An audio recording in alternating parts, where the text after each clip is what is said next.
On this episode of MythBusters, Ready, hit it. gear up your ears That kind of wakes you up in the morning. and button up your bulletproof vest, Protecting for two, you see. because there's guns galore and big audio dynamite. First, Adam and Jamie ask, can a sonic boom break glass? I call that a bullseye. Then, Carrie, Grant, and Tori fire up a film fable to find out if you can bend bullets. So duck and cover, because this is going to be fast, loud, and lethal. Come on, stick with me, Adam. You got it. You got it. Come on, stay with us. Who are the MythBusters? Adam Savage I'm ready to go, man. and Jamie Heineman. It's like a wet t-shirt contest. Between them, more than 30 years of special effects experience. Wow! Joining them, Carrie Byron, Grant Imahara, and Tori Belleci. They don't just tell the myths, they put them to the test.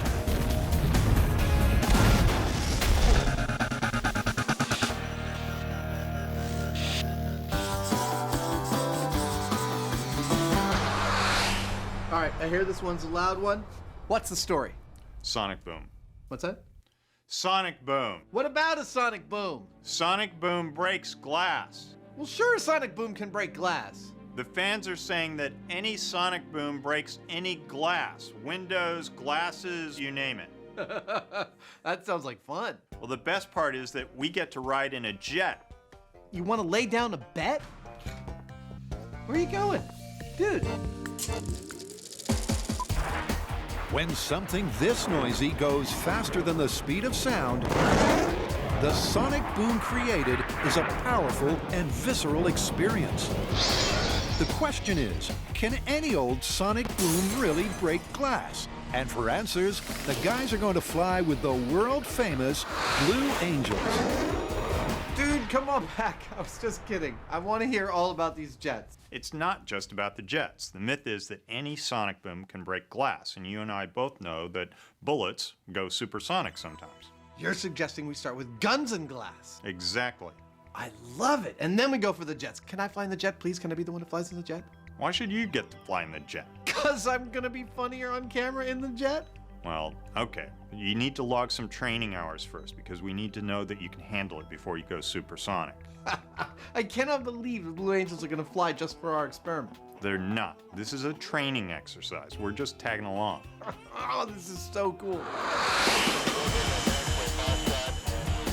But before the guys bring out the big guns to test the bullets, it's off to the Naval Air Facility at El Centro, California, the winter home of the Blue Angels. They've kindly allowed Adam to join one of their subsonic training sessions so that he can qualify for the supersonic test flights later on. Adam's going to be going up in a Boeing FA-18 Hornet. The FA stands for Fighter Attack. And their twin engines put out a total of 32,000 pounds of thrust,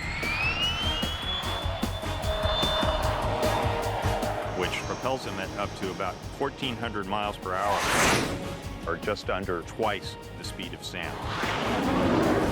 But first, Adam is getting a brief briefing at a crash course in combating G-forces. A negative G is like a roller coaster. It's a lightheadedness, the stomach feels like it's coming up. To combat that, all we're gonna do is take long, deep breaths, and that helps with the nausea. Positive G's are the ones that make it feel like there's an elephant sitting on your chest. When he's in the maneuver, it's gonna force all the blood from your upper body down into your toes. And you wanna combat that. The way that we do that is the anti-G strain maneuver, and it's gonna look something like this.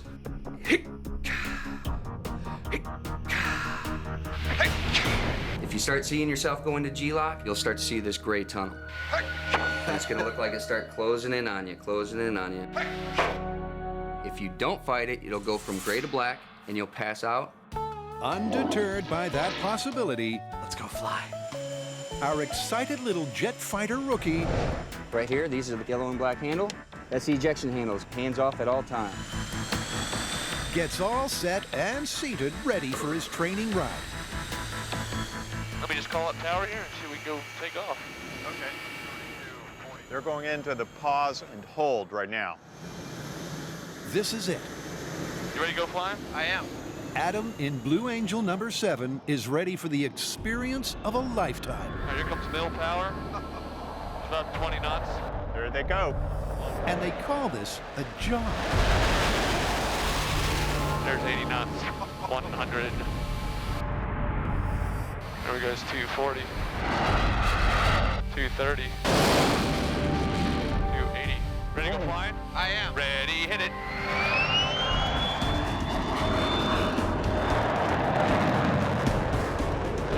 Oh, And we're flying. holy crap.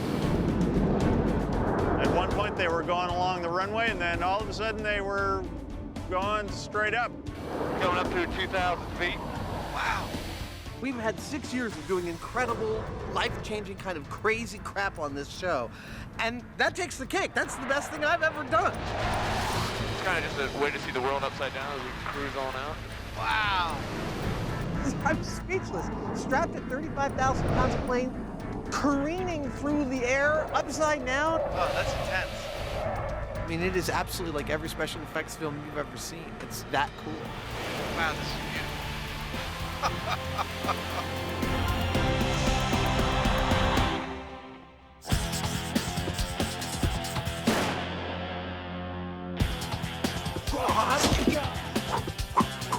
Okay, so what's with the hardware? Well, we have a new movie myth that has MythBusters written all over it. And since this movie's come out, we have been inundated with requests to do it. In fact, it is the most requested myth of the year. You're talking about the movie Wanted, right? Exactly. And in that movie, a secret society of assassins shares the ability to curve a bullet. That's right, just with a little bit of a flick of the gun, you can curve the bullet around an obstacle and hit your target.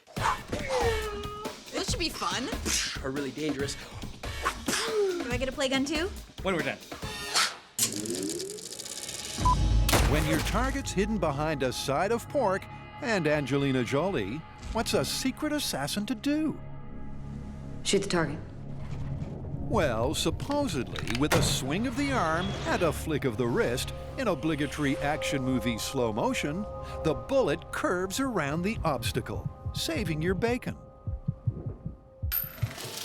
Okay, so how do you want to test this? I say we just go for it. Exactly. I mean, in the movie, James McAvoy was able to curve a bullet after only a few tries with minimal training, which makes us perfectly qualified. Okay, but let's say on the off chance that none of us are 5th generation secret superhuman assassins, maybe we could break it down, look at the rifling, aerodynamics, and I don't know, throw in a robot for good measure. Okay, you got a point there. What's wrong? You guys feeling ballistically challenged? I say we just let our cold-blooded assassin instincts take over. Okay, how about you hand me the gun and then we'll go with that plan. How about you get your own gun? Just give me the gun. Nope. All right. But before the team lock, load, and hit the road, Carrie knocks up a trio of villainous targets. Bad guys are done. And one pretty in pink porcine obstacle. In the movie, James McAvoy is trying to learn to curve a bullet by shooting around a pig to hit a target on the other side. Now, as a vegetarian who's pretty grossed out by raw meat, I don't think we need to use real pig. This is what we got. Cute little silhouette of one. And the location for our gun-toting trio to potentially bend their bullets is deep in the heart of wine country? Napa Valley, Northern California. So to start out testing our curving bullet myth, we're actually going to try it ourselves. But because this involves swinging a live gun around, we need a lot of open space. Okay, so for our first test, we just need a control, well, target practice to make sure we can all hit the target. Yeah, because there's no point curving a bullet if we can't hit our target. Yeah, sounds good. And it looks like I'm the first target. So our trio of would-be assassins select their weapons, line up, and let loose. Let her have it, Carrie.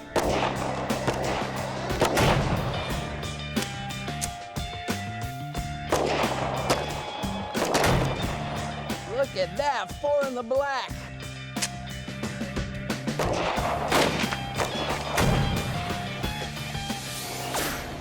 smell? Well, it looks like we're all hitting the target. You guys ready to start curving bullets? Sure. Let's do it. Now, to get our bullets to curve, we're gonna have to put spin on it, just like putting spin on a ball. So the question is, what technique do you use? Do you use the old top spin lob, maybe a slider, or the old bowling shot? I don't know. I guess I'm just gonna see what feels comfortable. And first up is Grant, who volunteered to put in a few extra hours studying Angelina Jolie's technique. I think you must have been practicing in the mirror. You've got some moves. It's kind of like an aerobics workout.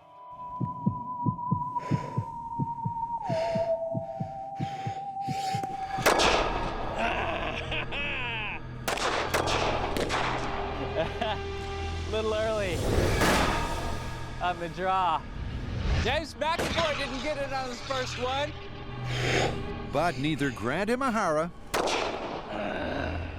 nor Tori Belleci got it at all.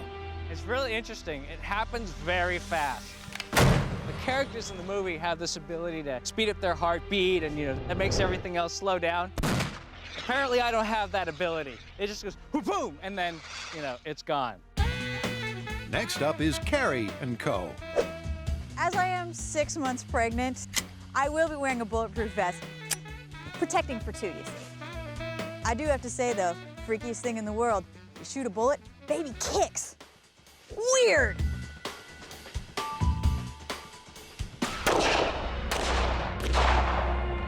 As I suspected, I don't have superhuman strength, abilities, or shooting capabilities. What are you gonna do? I'm just a regular girl. With none of our gung-ho gunslingers coming close to the target, never mind curving a bullet, it's quite clear that imitating the movie just isn't going to cut it.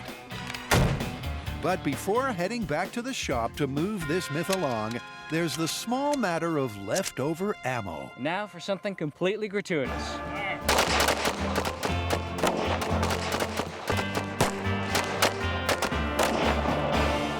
Well, that was easier than curving a bullet.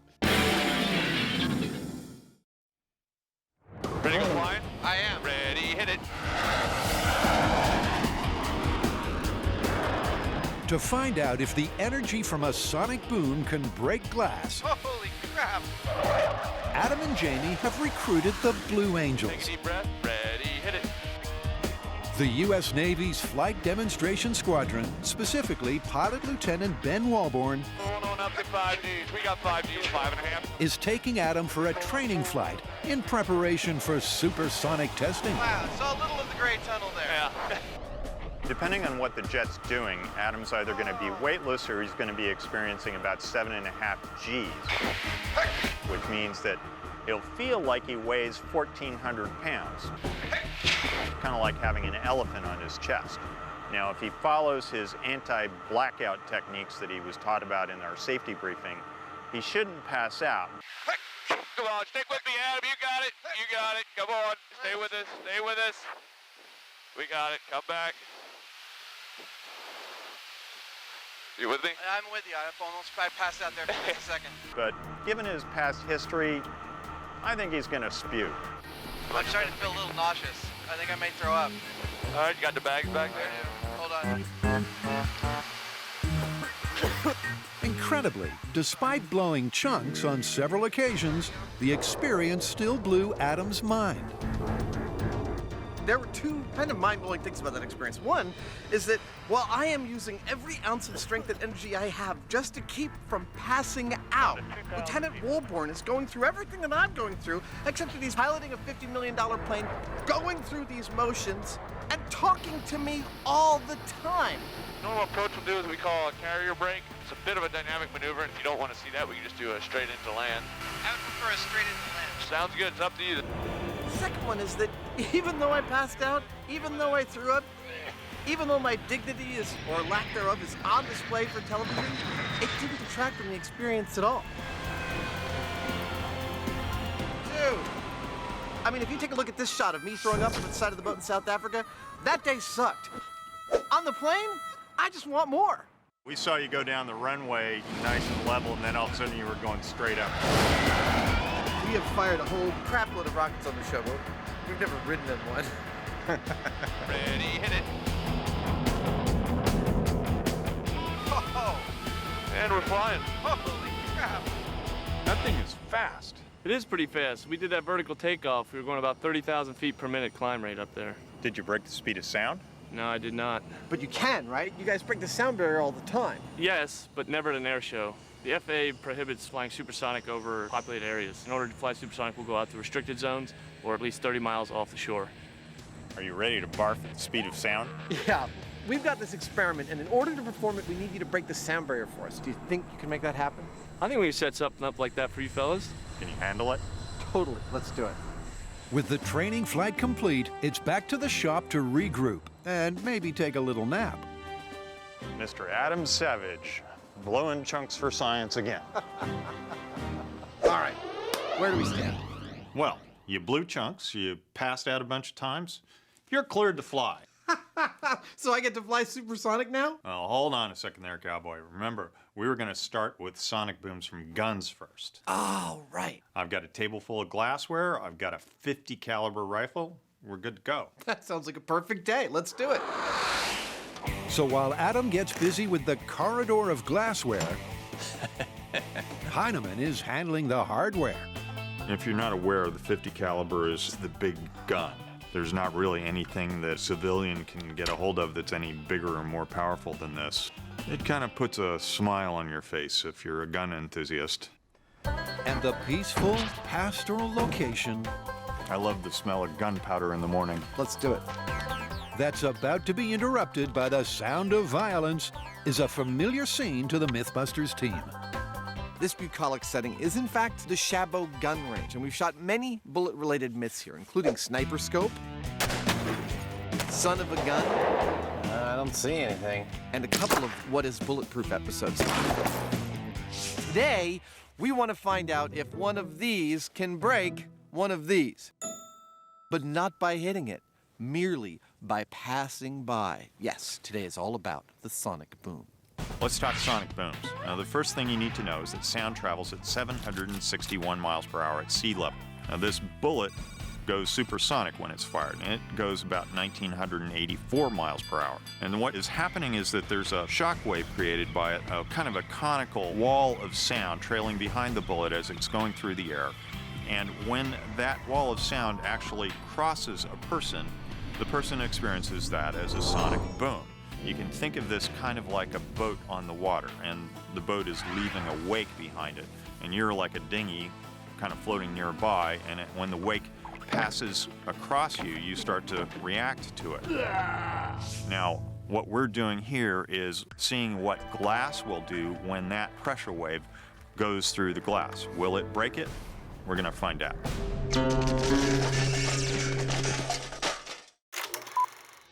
It's a filmic fable that has the MythBuster message boards in a spin. Can you really bend it like Brangelina? Well, so far, despite the team's best efforts, there's been no sign of a bullet-bending shot. That's looking pretty straight to me. It doesn't look like it's curving at all. Swing and a miss. Fact is, most of their shots went nowhere near the target.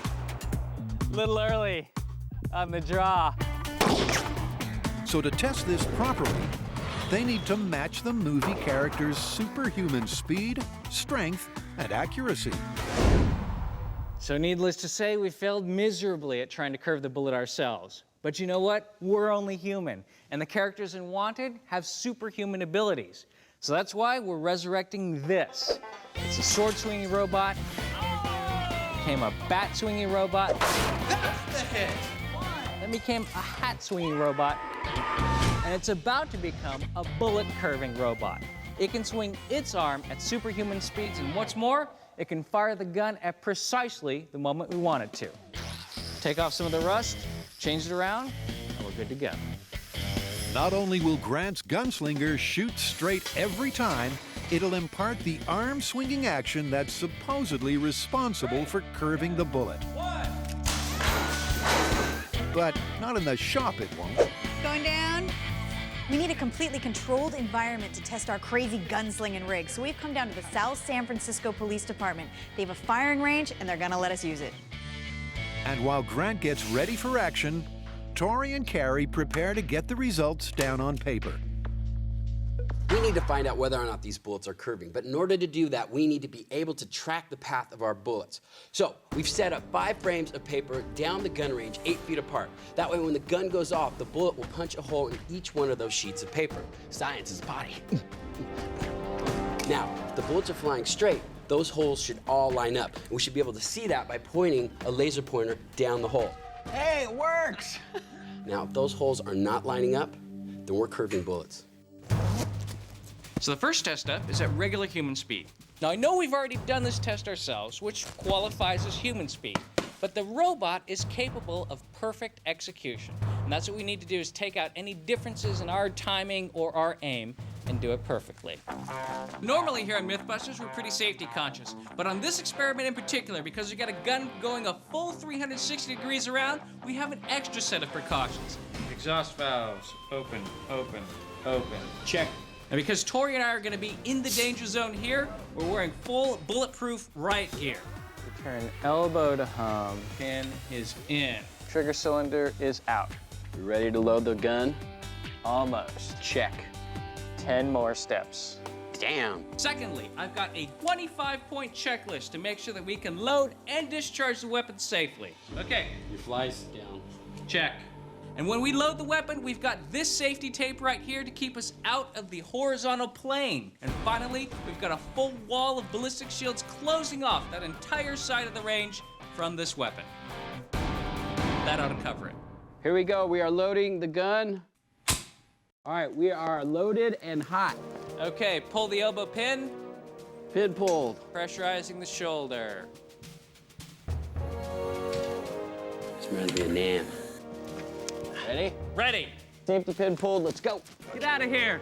With Grant's 25-point plan complete, the gunslinger is locked, loaded, and ready to unload. Okay, this is going to be human speed.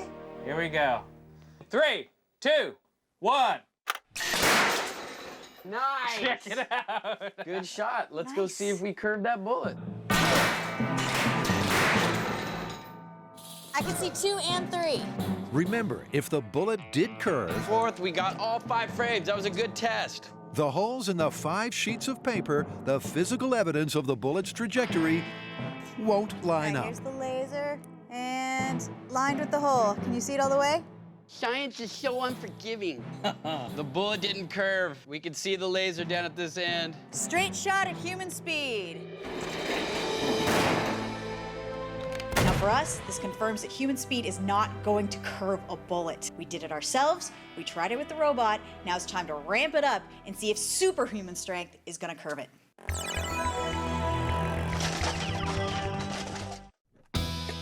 Can a sonic boom from a bullet break glass? All right. Adam and Jamie are about to find out. Right, little bullet, here is your motivation. Here's how it's gonna work. We're gonna put you down the barrel of this, and then Jamie, I know how you like Jamie, is gonna pull the trigger. Sonic boom from 7.5 inches. At that point, I would really appreciate it if you used all your gases expanding in that direction to start traveling down this way towards the glass. Right, about 1,984 miles per hour. And 3. I'd like you then to travel down the middle part of the glass, past the glassware, the light bulbs, the wine bottle. 2. And then if you feel like it, if the physics are right and you're in the mood and you'd like to break some glass with your sonic boom, you go right ahead. 1. That is a hell of a thud. A thud Adam and Jamie could feel through the air.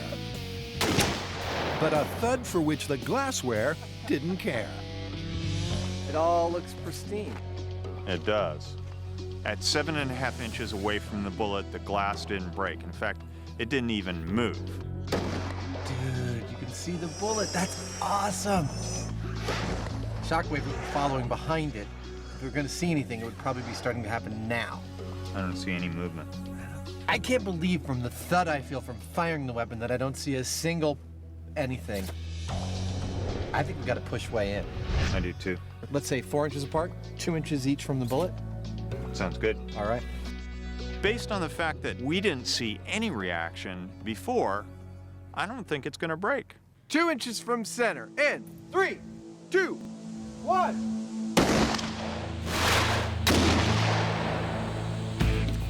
Once again, Adam and Jamie gather at the glass, disappointed by the lack of carnage. Everything is pristine. As the high speed illustrates, there wasn't even the slightest tremor. I don't see anything. I gotta say, I mean, if a bullet passed that close to me, I'd be scared to death. And those glasses, it's like nothing's happening. Which is enough evidence to convince our hirsute Hoosier. At this point, I don't think the bullet's gonna break the glass. And with the glass lined up just half an inch from the center line, Now, don't try this at home. We're trained professionals. contact with the banana-sized .50 caliber bullet is a distinct possibility. Not a lot of margin for error. Let's do it. 3, 2, 1.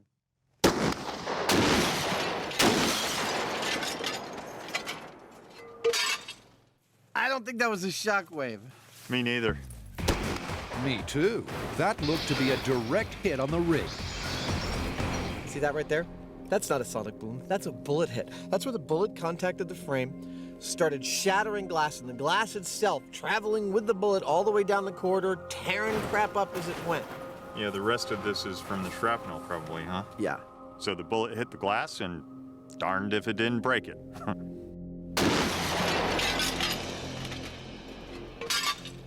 Where do we stand? All right, well, at no distance where the bullet passed by the glass did we get any movement from the glass. Check.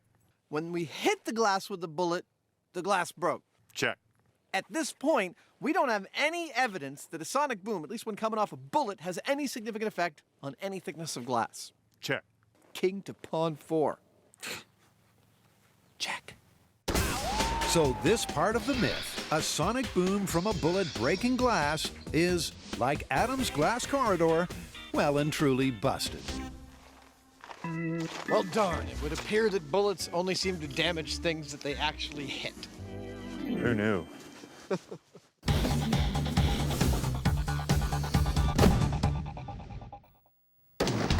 Adam and Jamie now know that the sonic shockwave from a passing bullet, if they even create one, doesn't break glass. So really, their best bet is the jet. And back at the Naval Air Facility, Adam is all set to break the sound barrier for science. Strap in. It's time to go supersonic. Meanwhile, 55 miles away in Yuma, Arizona, Oh, there's a hissing sound. Uh-oh. Jamie is preparing a glass menagerie for Adam's supersonic flybys. If you happen to have a supersonic jet, you can't just go flying around anywhere you want creating sonic booms. You gotta come to a place like this, the Marine Corps Air Station Yuma, which is one of the few places you can legally do that. That's why we're here. MythBusters, Blue Angels, test site. Plenty of space. Nice shrubbery. Probably quite a few rattlers, but we can build a house here.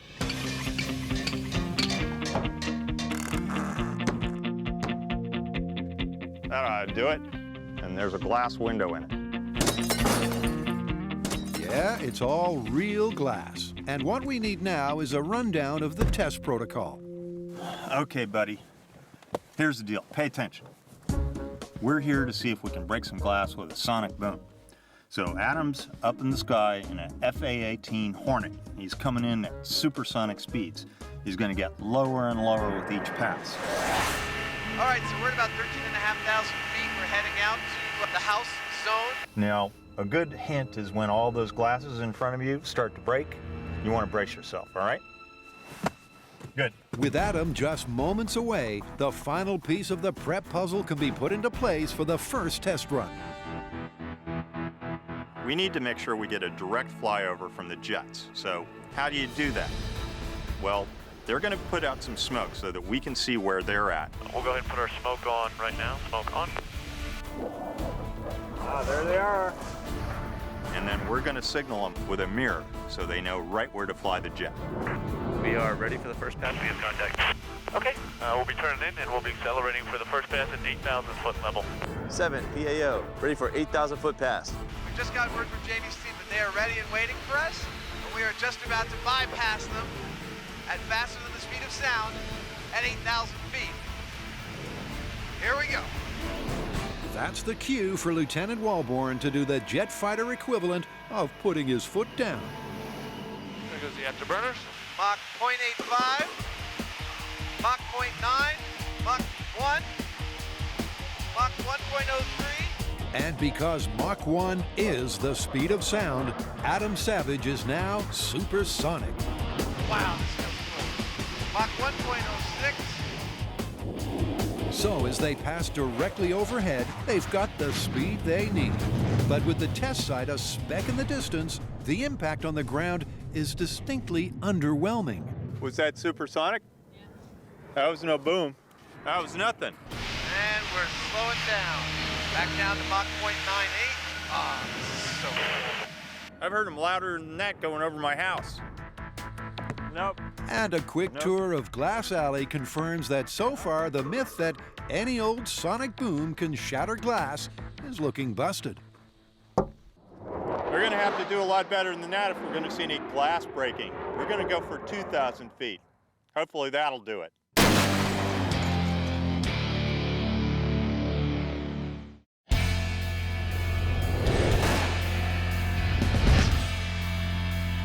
Cary Grant and Tori have discovered that if you simply mimic the movie Wanted, you won't bend bullets. Too early.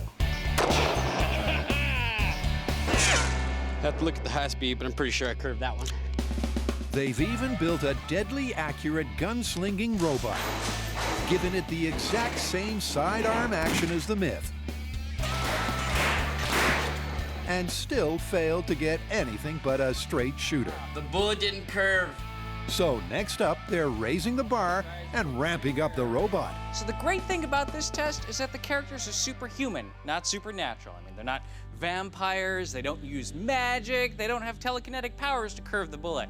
All it is superhuman speed and strength. And that we can do in abundance. We've calibrated the rig to twice what a normal human can do. Loading the gun with the live round. Twice as fast.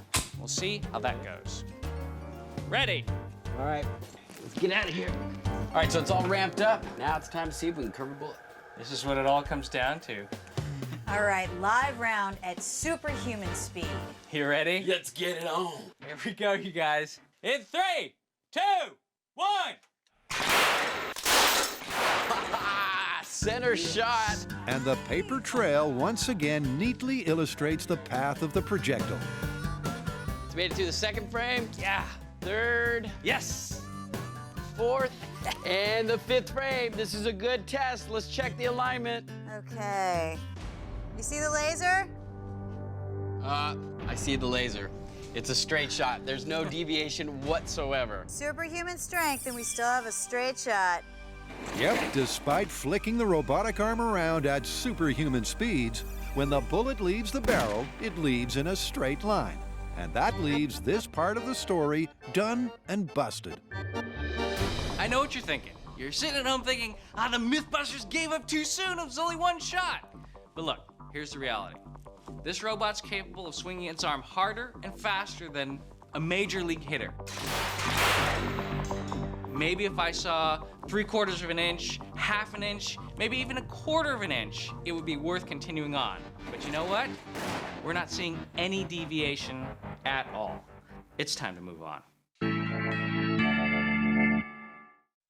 Mach 1.06.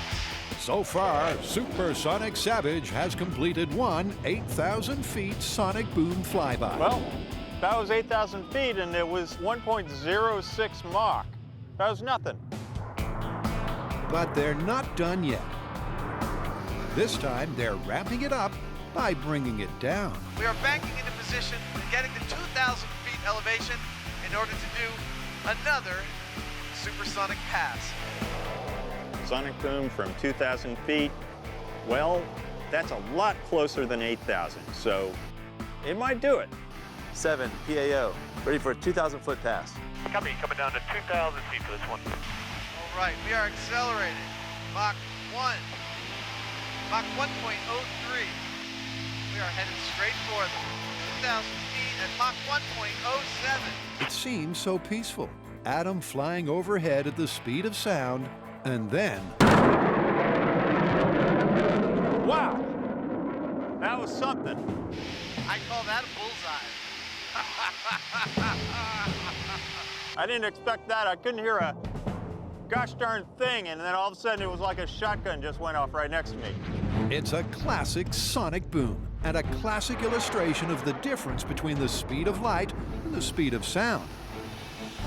You see the supersonic jet fly by in silence, then the sound moving at 761 miles per hour catches up.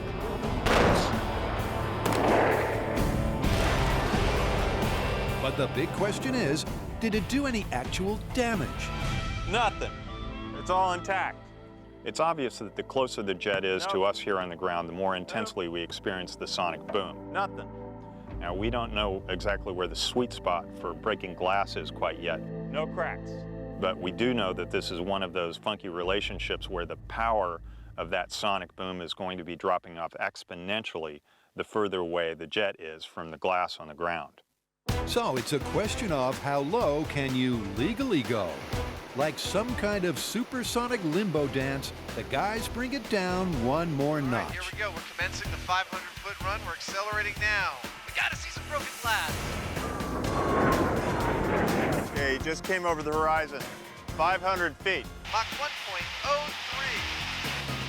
Oh, we are headed straight for them. It doesn't feel like 500 feet. It feels like 50. Mach 1.05. Oh, I can totally see right there. This one's for the money.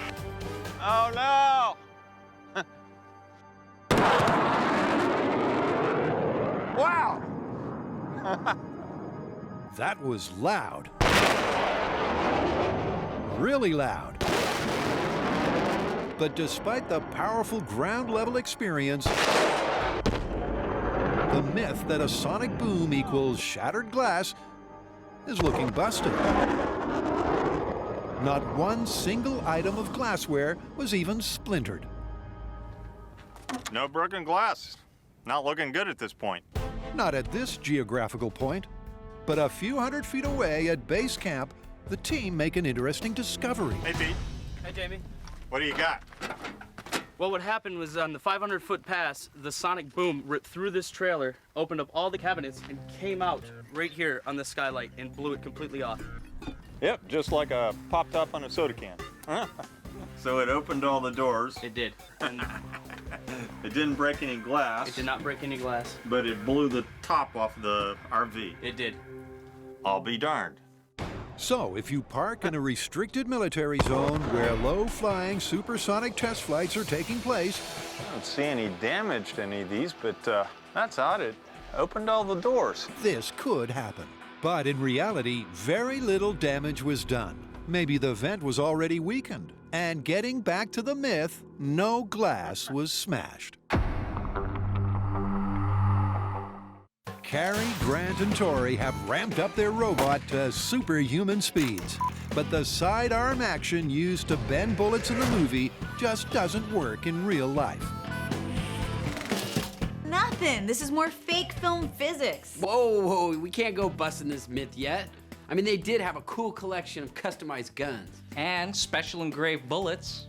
Okay, I see where you're going with this. Maybe it's not just the sidearm flick that gives us the curving bullet. Exactly. Maybe it's a function of altering the bullets and guns themselves that's giving the bullets that curve. Yeah, I mean, it seems logical. You change the surface of the bullet or its balance, that could affect the trajectory. Okay, but what about the gun? Well, the main thing that makes the bullet go straight is the rifling in the barrel. Yeah, the helical grooves cause the bullet to go into a self-stabilizing spiral. So I guess the next step, take the rifling out of the gun, alter the bullets, and see if we get a curve. So in their final bid to bend the bullet, Carrie takes on the task of smoothing out the gun barrel's rifling. That should do it. We have a smooth barrel. Meanwhile, Tori has been attempting to upset the bullet's finely balanced aerodynamics.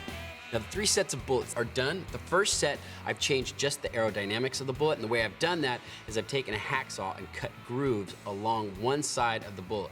The other set, what I've done is I've changed the weight, and the way I've done this is I've drilled out half of the bullet, and then I filled it with car body filler, so that way it's unbalanced. Now finally, the third set of bullets, I've incorporated both, where I've drilled out half the bullet. This way it is no longer balanced, and it's no longer aerodynamic. And with the ammo altered and their gun barrel smooth, I gotta make some arrests. It's back to the South San Francisco Police Department. Calling all cars. Can I get my bike back? Sorry.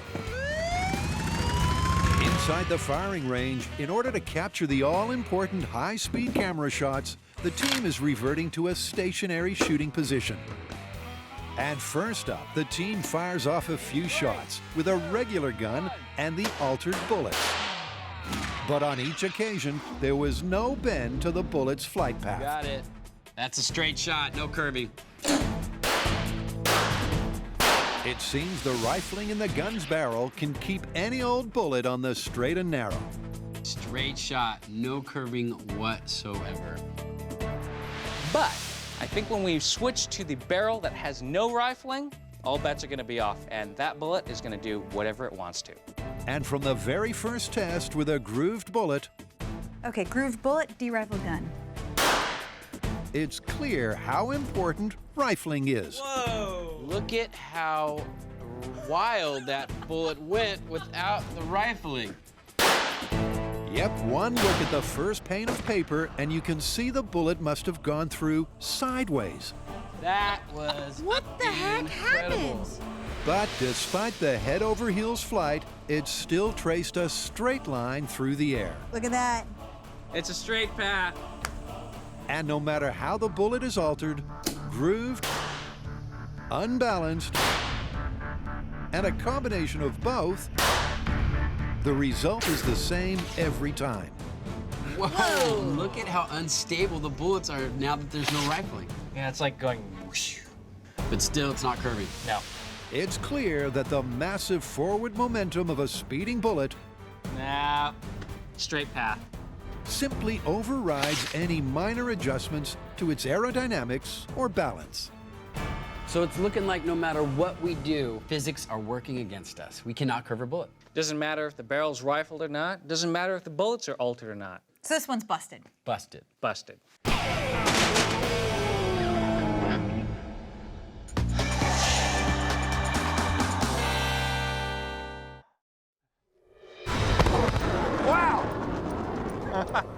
So our 500-foot pass did not break any glass. Nothing. What's gonna happen now is I'm gonna get in a chase plane and follow Ben as he begins to do lower and lower passes over our test site, also increasing his angle of attack to focus the sonic boom right on ground zero, on our house. I swear, we are incredibly close. So without a single sign of the mythical glass-shattering result, the team is ramping it up with some fancy flying. 7 PAO. Ready for a 500-foot nose down pass. Copy that. Here we go for another run. This time we're coming in nose down at about 5 degrees. We think this might focus the boom a little bit more and give us what we want. There they are.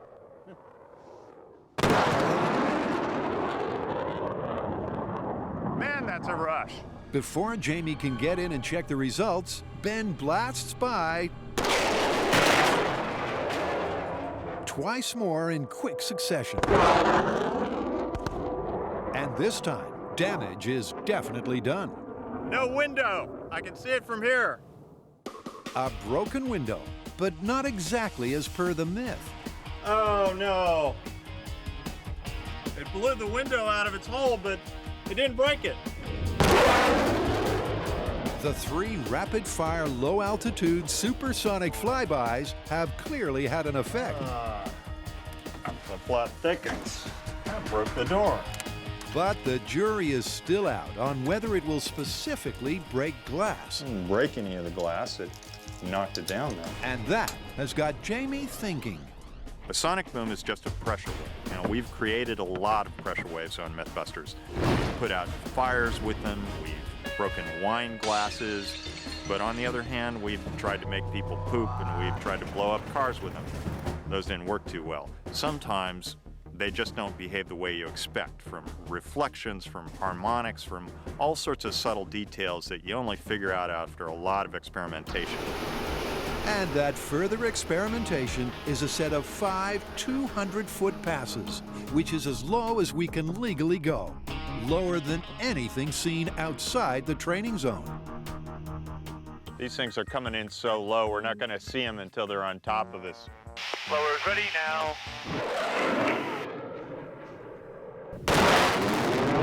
Wow, that's intense. Copy, Tyson, give us the mirror. Ready, hit it. 1-3, so.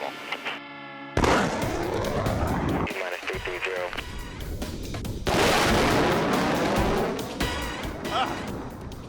That kind of wakes you up in the morning. Well, that right there were 5 sonic booms hitting that house and the car and the glassware at 200 feet. I gotta go check it out. What the heck? Nothing. Like the glassware, the car escaped unscathed. Well, I didn't break it, but it knocked off the rear view mirror. Well, almost. But over at the house, it's a whole different story.